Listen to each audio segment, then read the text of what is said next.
कपीशो वासुदेवः प्रद्युम्नो अमितविक्रमः सङ्कर्षणो निरुद्धश्च शेषाद्रिपतिरेव च जनार्दनः पद्मनाभो वेङ्कटाचलवासनः सृष्टिकर्ता जगन्नाथो माधवो भक्तवत्सलः गोविन्दो गोपतिः कृष्णः केशवो गरुडध्वजः वराहो वामनश्चैव नारायणाधोक्षजः श्रीधरः पुण्डरीकाक्षः सर्वदेवस्तुतो हरिः श्रीनृसिंहो महासिंहः सूत्राकारः पुरातनः रमानाथो महीभर्ता भूधरः पुरुषोत्तमः चोळपुत्रप्रियः शान्तो ब्रह्मादीनां वरप्रदः श्रीनिधिः सर्वभूतानां भयत्कृद्भयनाशनः श्रीरामो रामभद्रश्च भवबन्धैकमोचकः भूतावासो गिरिवासः श्रीनिवासः श्रियः पतिः अच्युतानन्तगोविन्दो विष्णुर्वेङ्कटनायकः सर्वदेवैकशरणं सर्वदेवैकदैवतं समस्तदेवकवचं सर्वदेवशिखामणिः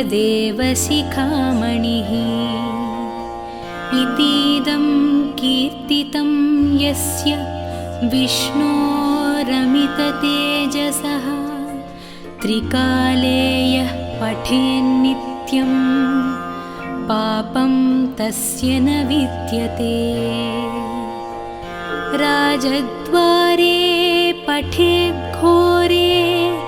सङ्ग्रामे रिपुसङ्कटे भूतसर्पपिशाचादिभयं नास्ति कदाचन अपुत्रो लभते पुत्रान् निर्धनो धनवान् भवेत् रोगार्तो मुच्यते रोगात् बद्धो मुच्येत बन्धनात् यद्यदिष्टतमं लोके तत्तत् प्राप्नोत्यसंशयः ऐश्वर्यं राजसम्मानं भुक्तिमुक्तिफलप्रदम् विष्णोर्लोकैकसोपानं सर्वदुःखैकनाशनं सर्वैश्वर्यप्रदं नॄणां सर्वमङ्गलकारकम् मायावि परमानन्दं त्यक्त्वा वैकुण्ठमुत्तमं स्वामि पुष्करिणीतीरे रमया सह मोदते कल्याणाद्भुतगात्राय कामितार्थप्रदायिने श्रीमद्वेङ्कटनाथाय श्रीनिवासाय मङ्गलम् इति श्रीब्रह्माण्डपुराणे ब्रह्मनारदसंवादे वेङ्कटगिरिमहात्म्ये श्रीवेङ्कटेश अष्टकं सम्पूर्णम्।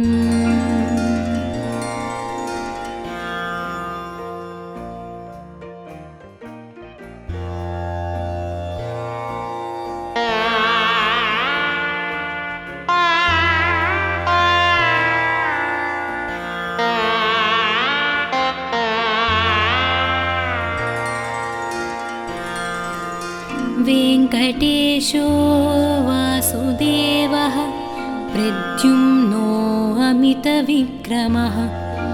सङ्कर्षणो निरुद्धश्च शेषाद्रिपतिरेव च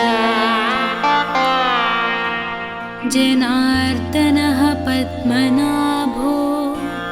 वेङ्कटाचलवासनः सृष्टिकर्ता जगन्नाथो माधवो भक्तवत्सलः गोविन्दो गोपतिः कृष्णः केशवो गरुडध्वजः वराहो वामनश्चैव नारायणाधोक्षजः श्रीधरः पुण्डरीकाक्षः सर्वदेवस्तुतो हरिः श्रीनृसिंहो महासिंहः सूत्राकारः पुरातनः रमानाथो महीभर्ता भूधरः पुरुषोत्तमः चोळपुत्रप्रियः शान्तो ब्रह्मादीनां वरप्रदः श्रीनिधिः सर्वभूतानां भयत्कृद्भयनाशनः श्रीरामो रामभद्रश्च भवबन्धैकमोचकः भूतावासो गिरिवासः श्रीनिवासः श्रियः पतिः अच्युतानन्तगोविन्दो विष्णुर्वेङ्कटनायकः सर्वदेवैकशरणं सर्वदेवैकदैवतं समस्तदेवकवचं सर्वदेवशिखामणिः इतीदं कीर्तितं यस्य विष्णोरमिततेजसः त्रिकाले यः पठेन्नित्यं पापं तस्य न विद्यते राजद्वारे पठेद्घोरे सङ्ग्रामे रिपुसङ्कटे भूतसर्पपिशाचादिभयं नास्ति कदाचन अपुत्रो लभते पुत्रान् निर्धनो धनवान् भवेत् रोगातो मुच्यते रोगात् बद्धो मुच्येत बन्धनात् यद्यदिष्टतमं लोके तत्तत् प्राप्नोत्यसंशयः ऐश्वर्यं राजसम्मानं भुक्तिमुक्तिफलप्रदम् विष्णोर्लोकैकसोपानं सर्वदुःखैकनाशनं सर्वैश्वर्यप्रदं नॄणां सर्वमङ्गलकारकम् मायावि परमानन्दं त्यक्त्वा वैकुण्ठमुत्तमम् स्वामी पुष्करिणीतीरे रमया सह मोदते कल्याणाद्भुतगात्राय कामितार्थप्रदायिने श्रीमद्वेङ्कटनाथाय श्रीनिवासाय मङ्गलम् इति श्रीब्रह्माण्डपुराणे ब्रह्मनारदसंवादे वेङ्कटगिरिमहात्म्ये श्रीवेङ्कटेश अष्टकं सम्पूर्णम्।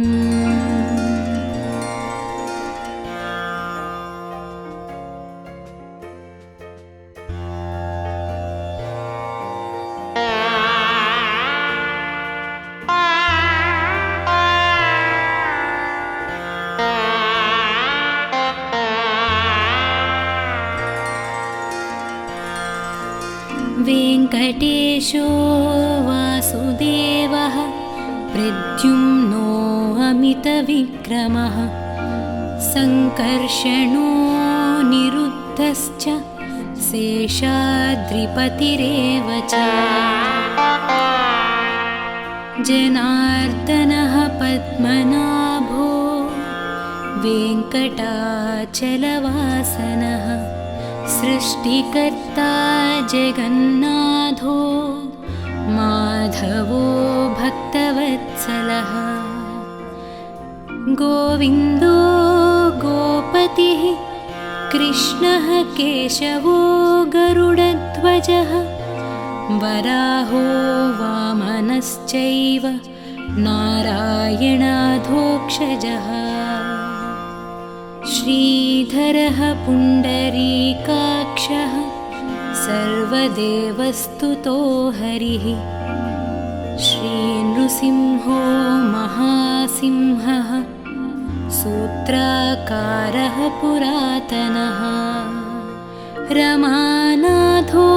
महीभर्ता भूधरः पुरुषोत्तमः चोळपुत्रप्रियः शान्तो ब्रह्मादीनां वरप्रदः श्रीनिधिः सर्वभूतानां भयत्कृद्भयनाशनः श्रीरामो रामभद्रश्च भवबन्धैकमोचकः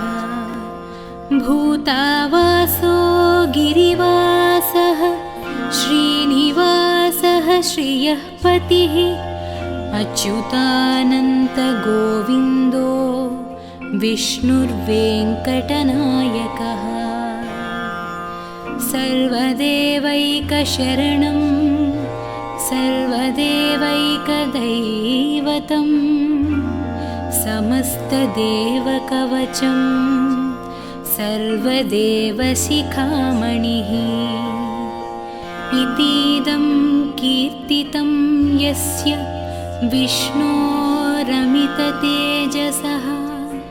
त्रिकाले यः पठेन्नित्यं पापं तस्य न विद्यते राजद्वारे पठेद्घोरे सङ्ग्रामे रिपुसङ्कटे भूतसर्पपिशाचादिभयं नास्ति कदाचन अपुत्रो लभते पुत्रान् निर्धनो धनवान् भवेत् रोगार्तो मुच्यते रोगात् बद्धो मुच्येत बन्धनात् यद्यदिष्टतमं लोके तत्तत् प्राप्नोत्यसंशयः ऐश्वर्यं राजसम्मानं भुक्तिमुक्तिफलप्रदम् विष्णोर्लोकैकसोपानं सर्वदुःखैकनाशनं सर्वैश्वर्यप्रदं नॄणां सर्वमङ्गलकारकम् मायावि परमानन्दं त्यक्त्वा वैकुण्ठमुत्तमं स्वामि पुष्करिणीतीरे रमया सह मोदते कल्याणाद्भुतगात्राय कामितार्थप्रदायिने श्रीमद्वेङ्कटनाथाय श्रीनिवासाय मङ्गलम् इति श्रीब्रह्माण्डपुराणे ब्रह्मनारदसंवादे वेङ्कटगिरिमहात्म्ये श्रीवेङ्कटेश अष्टकं सम्पूर्णम्।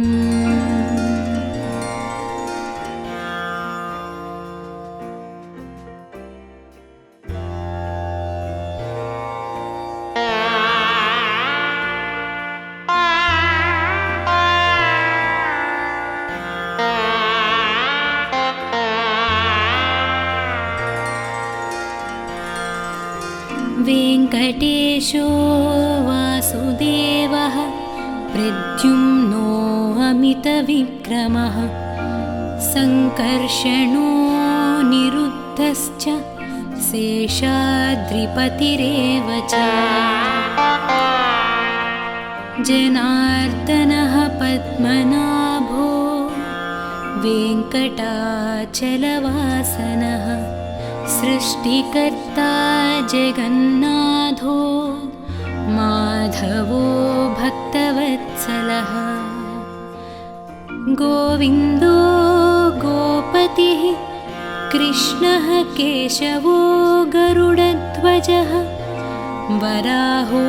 वामनश्चैव नारायणाधोक्षजः श्रीधरः पुण्डरीकाक्षः सर्वदेवस्तुतो हरिः श्रीनृसिंहो महासिंहः सूत्राकारः पुरातनः रमानाथो महीभर्ता भूधरः पुरुषोत्तमः चोळपुत्रप्रियः शान्तो ब्रह्मादीनां वरप्रदः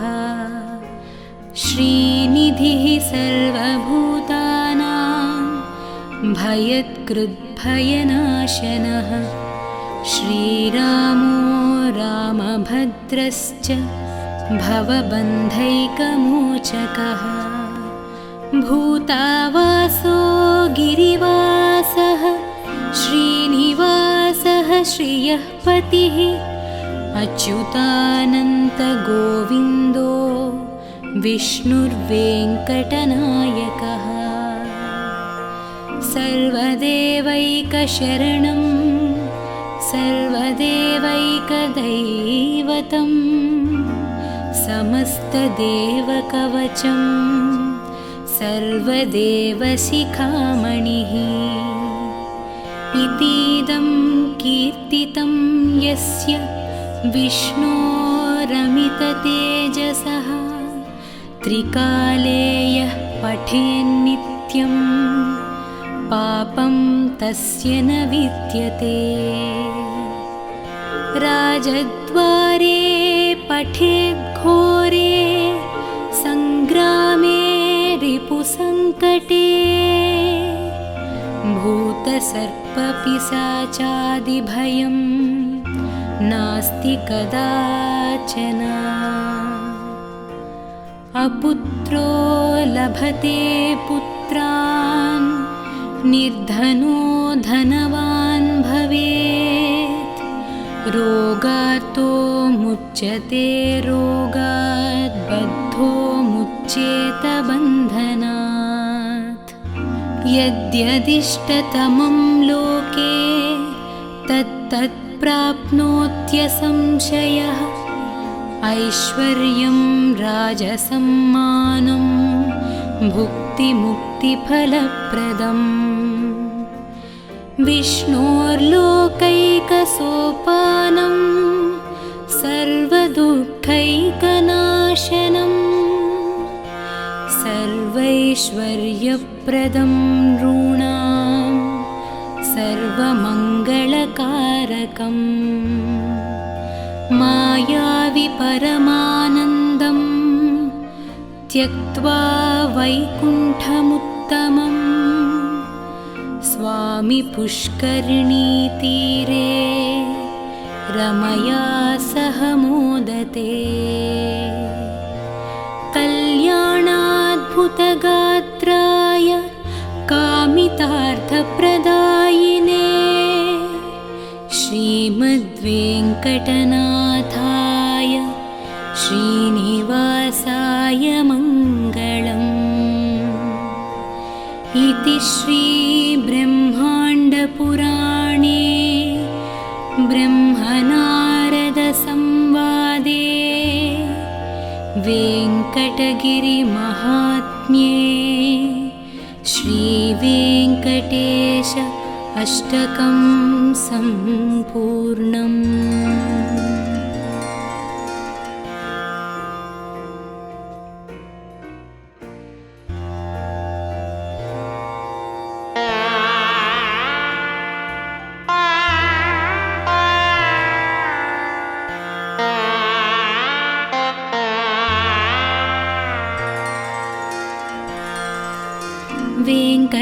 महेशो वासुदेवः प्रद्युम्नो अमितविक्रमः सङ्कर्षणो निरुद्धश्च शेषाद्रिपतिरेव च जनार्दनः पद्मनाभो वेङ्कटाचलवासनः सृष्टिकर्ता जगन्नाथो माधवो भक्तवत्सलः गोविन्दो गोपतिः कृष्णः केशवो गरुडध्वजः वराहो वामनश्चैव नारायणाधोक्षजः श्रीधरः पुण्डरीकाक्षः सर्वदेवस्तुतो हरिः श्रीनृसिंहो महासिंहः सूत्राकारः पुरातनः रमानाथो महीभर्ता भूधरः पुरुषोत्तमः चोळपुत्रप्रियः शान्तो ब्रह्मादीनां वरप्रदः श्रीनिधिः सर्वभूतानां भयत्कृद्भयनाशनः श्रीरामो रामभद्रश्च भवबन्धैकमोचकः भूतावासो गिरिवासः श्रीनिवासः श्रियः पतिः अच्युतानन्तगोविन्दो विष्णुर्वेङ्कटनायकः सर्वदेवैकशरणं सर्वदेवैकदैवतं समस्तदेवकवचं सर्वदेवशिखामणिः इतीदं कीर्तितं यस्य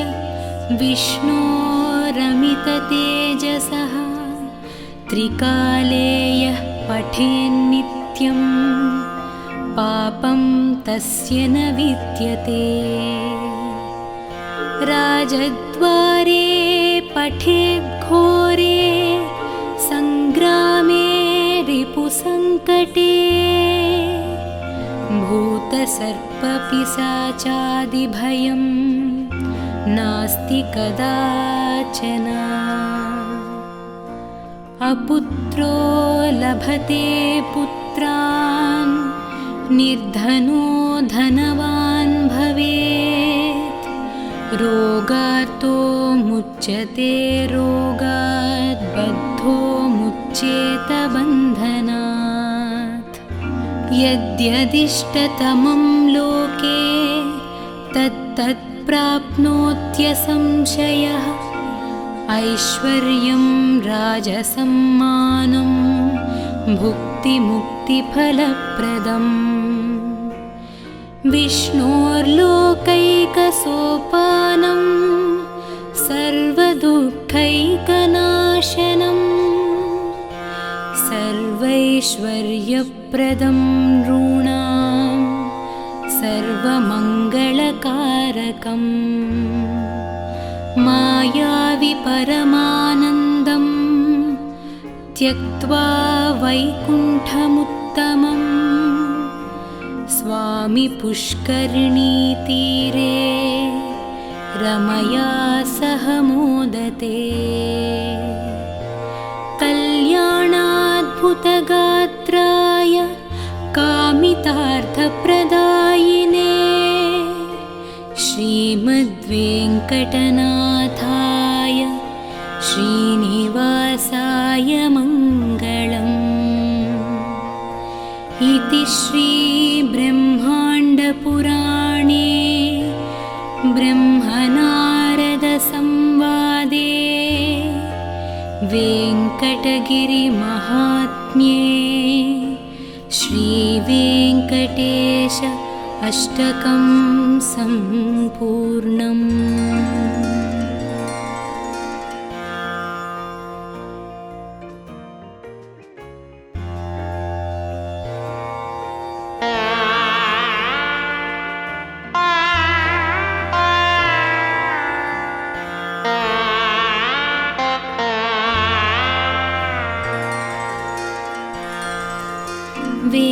वेङ्कटेशो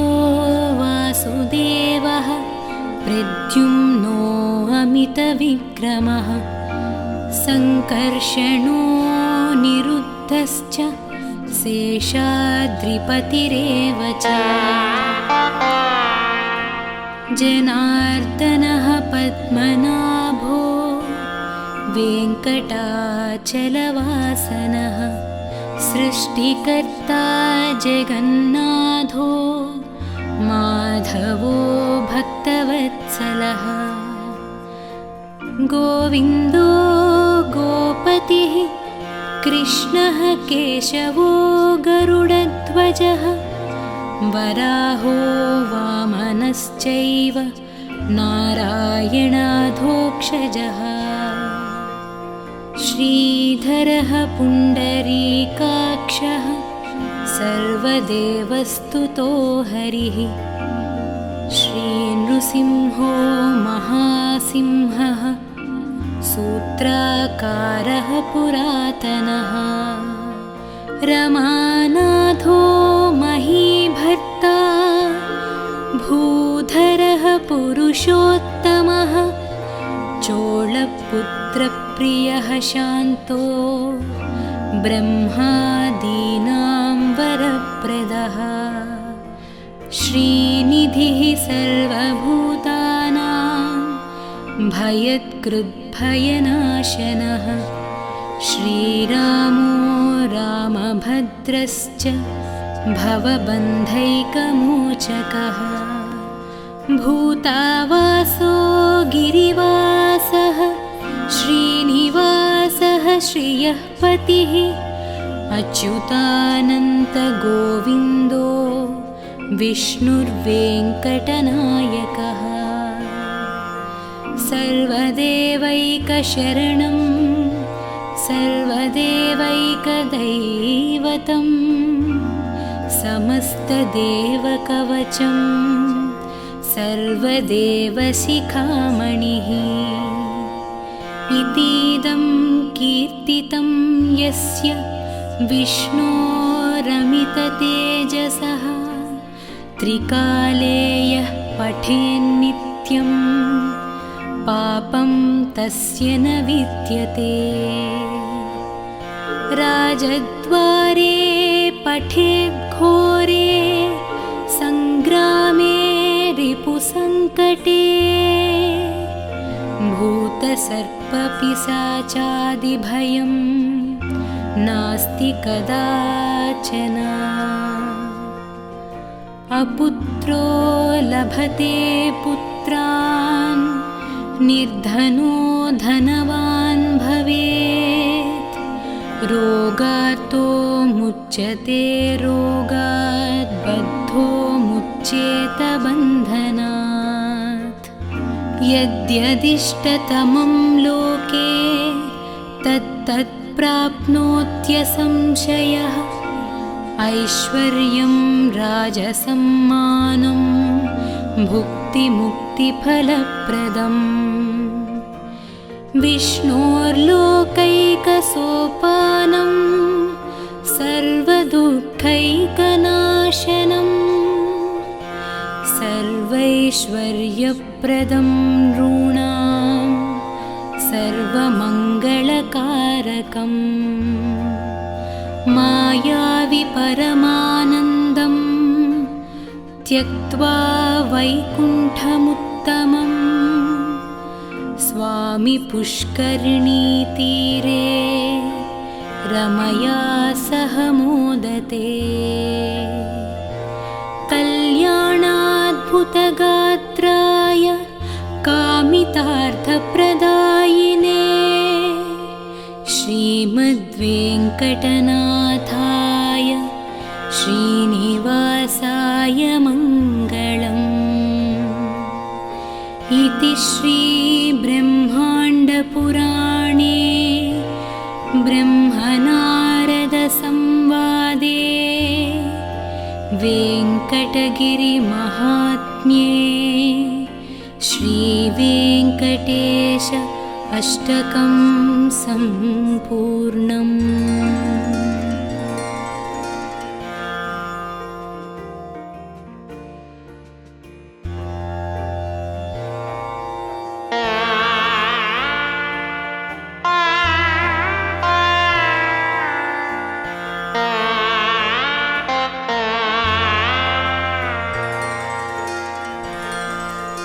वेङ्कटेशो वासुदेवः प्रद्युम्नो अमितविक्रमः सङ्कर्षणो निरुद्धश्च शेषाद्रिपतिरेव च जनार्दनः पद्मनाभो वेङ्कटाचलवासनः सृष्टिकर्ता जगन्नाथो माधवो भक्तवत्सलः गोविन्दो गोपतिः कृष्णः केशवो गरुडध्वजः वराहो वामनश्चैव नारायणाधोक्षजः श्रीधरः पुण्डरीकाक्षः सर्वदेवस्तुतो हरिः श्रीनृसिंहो महासिंहः सूत्राकारः पुरातनः रमानाथो महीभर्ता भूधरः पुरुषोत्तमः चोळपुत्रप्रियः शान्तो ब्रह्मादीनां वरप्रदः श्रीनिधिः सर्वभूतानां भयत्कृद्भयनाशनः श्रीरामो रामभद्रश्च भवबन्धैकमोचकः भूतावासो गिरिवासः श्रीनिवासः श्रियः पतिः अच्युतानन्तगोविन्दो विष्णुर्वेङ्कटनायकः सर्वदेवैकशरणं सर्वदेवैकदैवतं समस्तदेवकवचं सर्वदेवशिखामणिः इतीदं कीर्तितं यस्य विष्णोरमिततेजसः त्रिकाले यः पठेन्नित्यं पापं तस्य न विद्यते राजद्वारे पठेद्घोरे सङ्ग्रामे रिपुसङ्कटे भूतसर्पपिशाचादिभयं नास्ति कदाचन अपुत्रो लभते पुत्रान् निर्धनो धनवान् भवेत् रोगार्तो मुच्यते रोगात् बद्धो मुच्येत बन्धनात् यद्यदिष्टतमं लोके तत्तत् प्राप्नोत्यसंशयः ऐश्वर्यं राजसम्मानं भुक्तिमुक्तिफलप्रदम् विष्णोर्लोकैकसोपानं सर्वदुःखैकनाशनं सर्वैश्वर्यप्रदं नॄणां सर्वमङ्गलकारकम् मायावि परमानन्दं त्यक्त्वा वैकुण्ठमुत्तमम् स्वामी पुष्करिणीतीरे रमया सह मोदते कल्याणाद्भुतगात्राय कामितार्थप्रदायिने श्रीमद्वेङ्कटनाथाय श्रीनिवासाय मङ्गलम् इति श्रीब्रह्माण्डपुराणे ब्रह्मनारदसंवादे वेङ्कटगिरिमहात्म्ये श्रीवेङ्कटेश अष्टकं सम्पूर्णम्।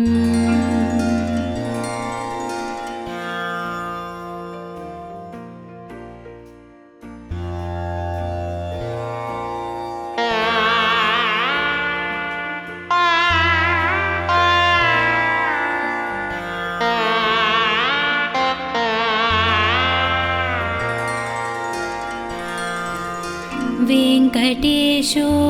वासुदेवः प्रद्युम्नो अमितविक्रमः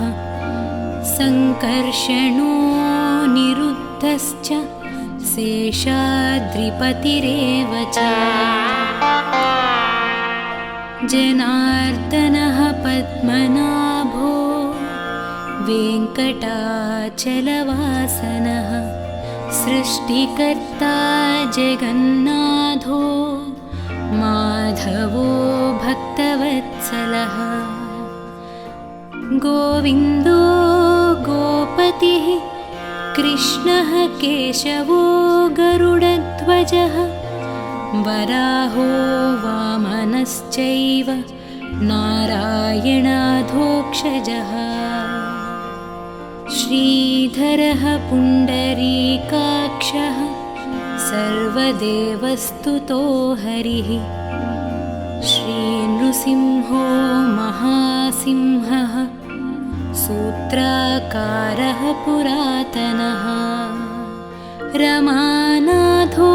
महीभर्ता भूधरः पुरुषोत्तमः चोळपुत्रप्रियः शान्तो ब्रह्मादीनां वरप्रदः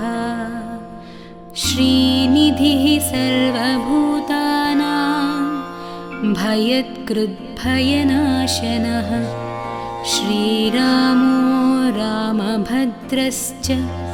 भवबन्धैकमोचकः भूतावासो गिरिवासः श्रीनिवासः श्रियः पतिः अच्युतानन्तगोविन्दो विष्णुर्वेङ्कटनायकः सर्वदेवैकशरणं सर्वदेवैकदैवतं समस्तदेवकवचं सर्वदेवशिखामणिः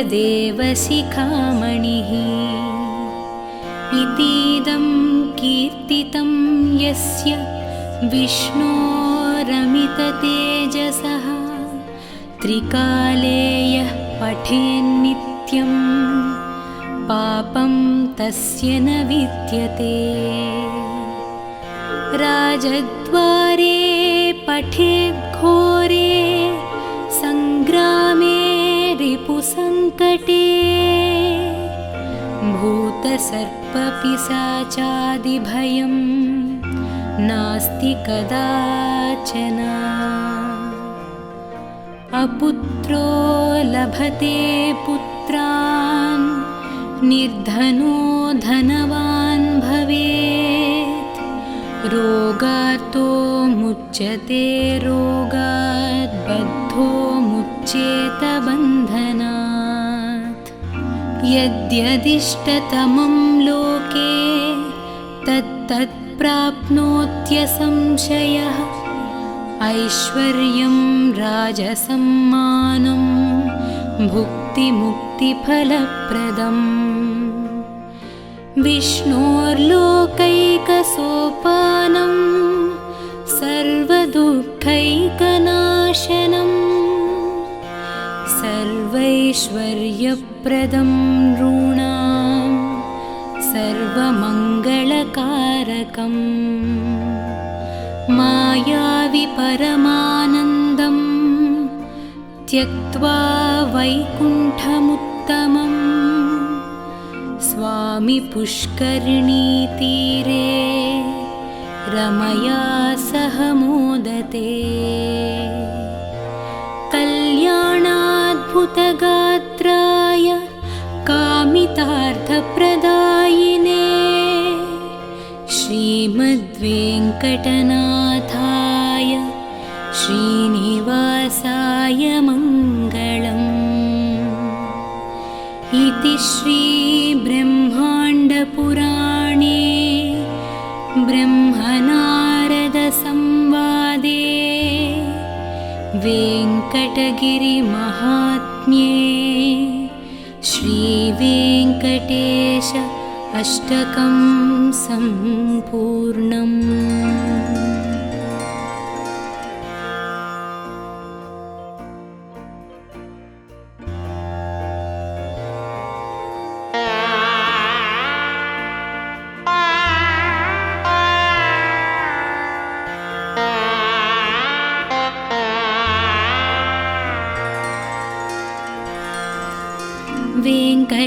गिरीशो